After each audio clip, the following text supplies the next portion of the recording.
ምዕራፍ 8 እነሆ እቲ ብርቱዕ ሓይላ ናብ ኩሉ ገጽ ምድሪ ካብ ጫፍ ክሳብ ጫፍ ይበጽሕ ኣሎ። ንሳ ኸኣ ንኹሉ ነገራት ስርዓቱ ተትሕዞ ኣላ። ሰሎሞን ኣብ ጥበብ ዘለዎ ፍቕሪ ኣነ ንጥበብ ኣፍቀርክዋ፣ ካብ ንእስነተይ ሒዘውን እንደለኽዋ።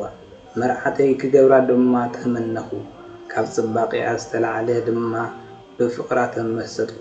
ጥበብ ምስቲ ጐይታ ኩሉ ዝኾነ ዘፍቅራ እግዚኣብሔር ብምንባር ልዑል ንዝኾነ ትውልዲ ትኽብር። ከመይ ንሳ በኹሪ ፍልጠት ኣምላኽ እያ። ኣብ ኩሉ ግብሩ ድማ መጻምዱ ነበረት። ኣብ ህይወት ሃብቲ ኣድላይ ካብ ኮነ ካብታ ንኹሉ እትንቀሳቐስ ጥበብ ዝዓቢ ሃብቲ የልቦን። ፍልጠት ክህልወካ ጽቡቕ ነገር ካብ ኮነ ካብታ ኣሎ ንዝበሃል ኩሉ መልክዕ ዝሃበት ጥበብ ዝበልጽ ፍልጠት የልቦን።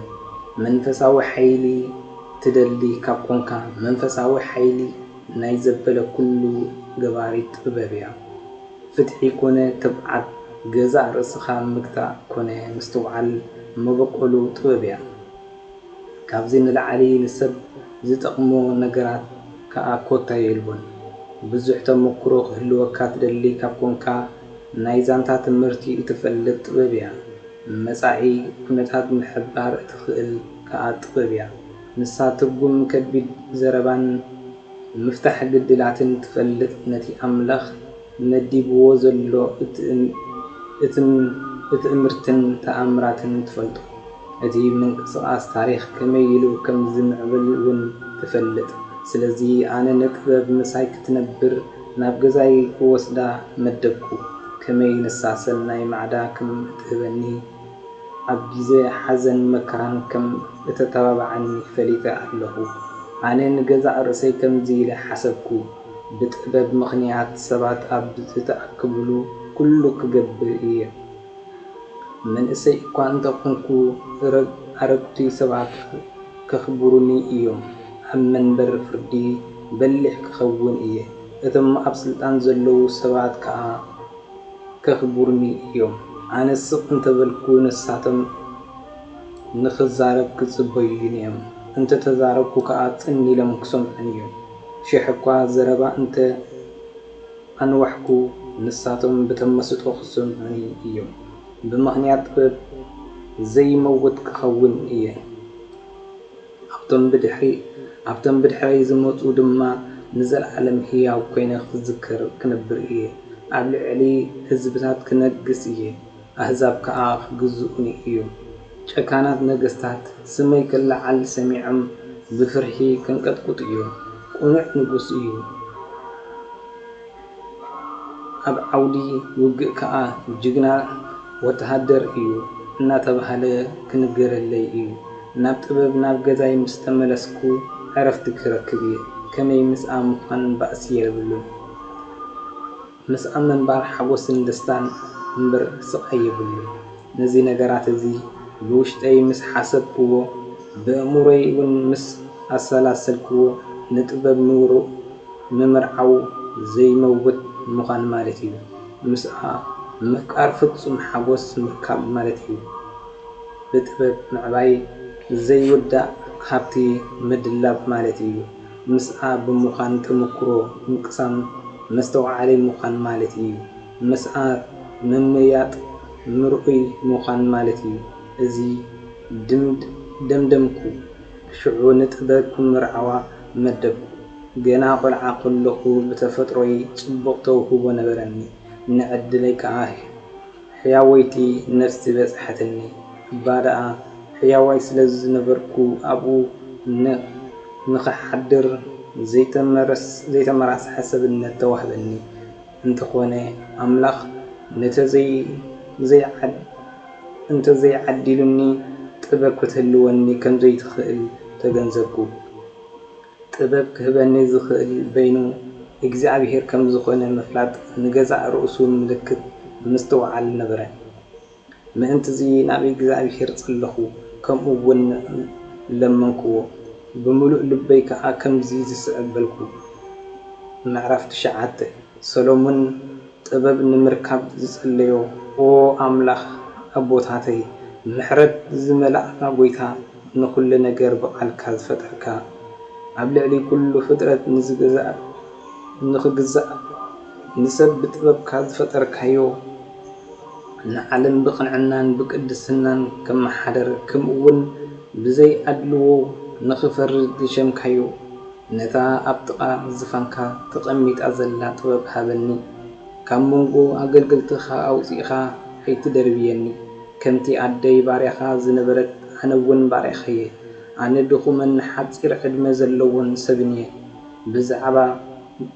بزعبا حقن فردن زلني ردي إدما وحدي حادي كم سب متن أكوافص من تخوني بزي كاتا كبخا تمتص طبب أبقصري أي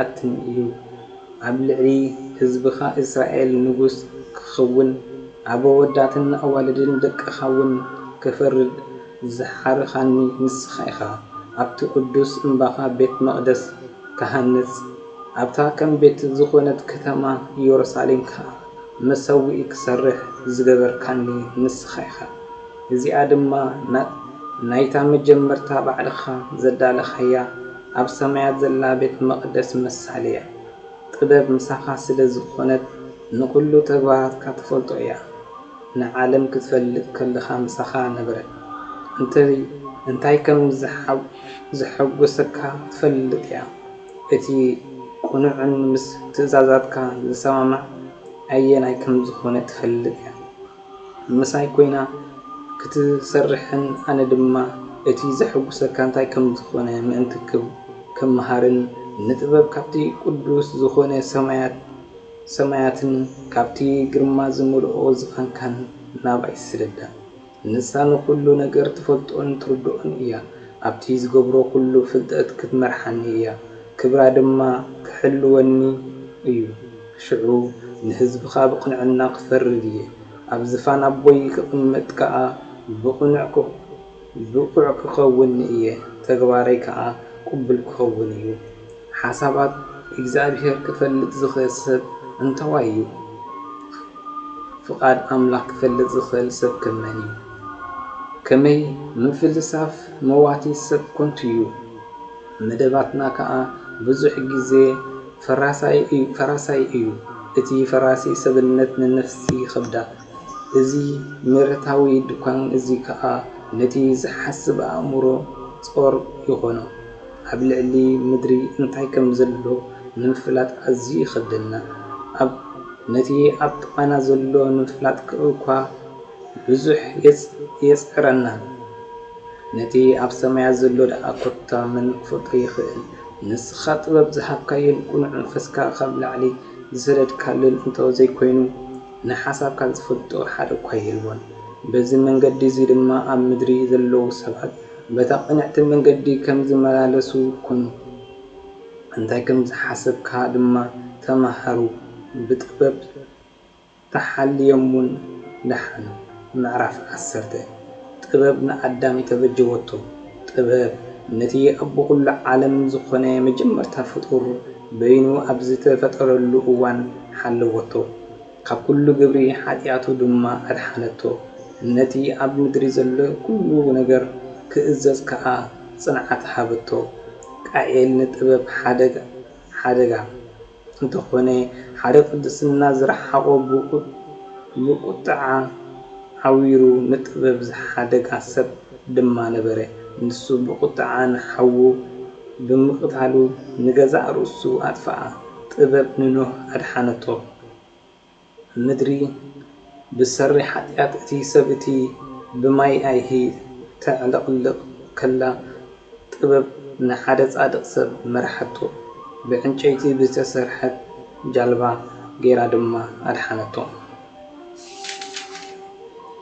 طببنا أبراهام حزتو حدا أوان حزبتات بتي كفو ألامهم كفاءات كنخجبرو تسامعهم حنفشفش مسعتهم تعناقيفهم نبرو طبب حادق ونعسب رخبت أبكدمي أملاك أبر زي بلو صادق ما أنتي كخون حلوتو شحب كان ودو أزيف قرنت نبري نأملاك إزز صنعت حبتو طبب ملوت الحانتو بتم ካብ እግዚአብሔር ዝረሓቁ ህዝቢ ክድምሰሱ ከለዉ ጥበብ ንሓደ ጻድቕ ሰብ ኣድሓነቶ።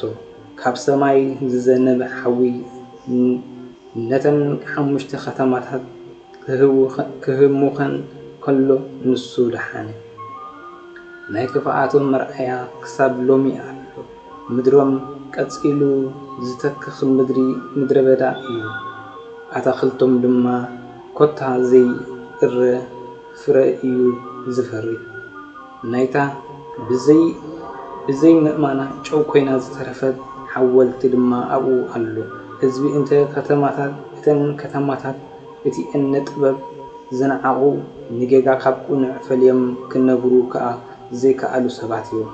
ኣብ ልዕሊ እዚ ብዕሽነት ይነብሩ ከም ዝነበሩ ዘረድእ ዑናኸት ከተማታቶም ጸኒሑና ኣሎ።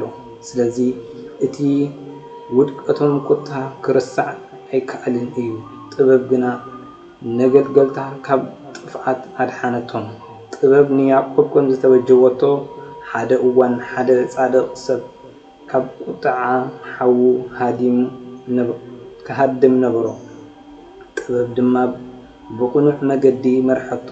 ንሳ መንግስቲ ኣምላኽ ኣርኣየቶ። ብዛዕባ ቅዱስ ነገር ክፈልጥ ድማ ኣእምሮ ሃብቶ። ብኩሉ ዕዩኡ ዕውትን ኣዝዩ ሃብታምን ከም ዝኸውን ግብረቶ።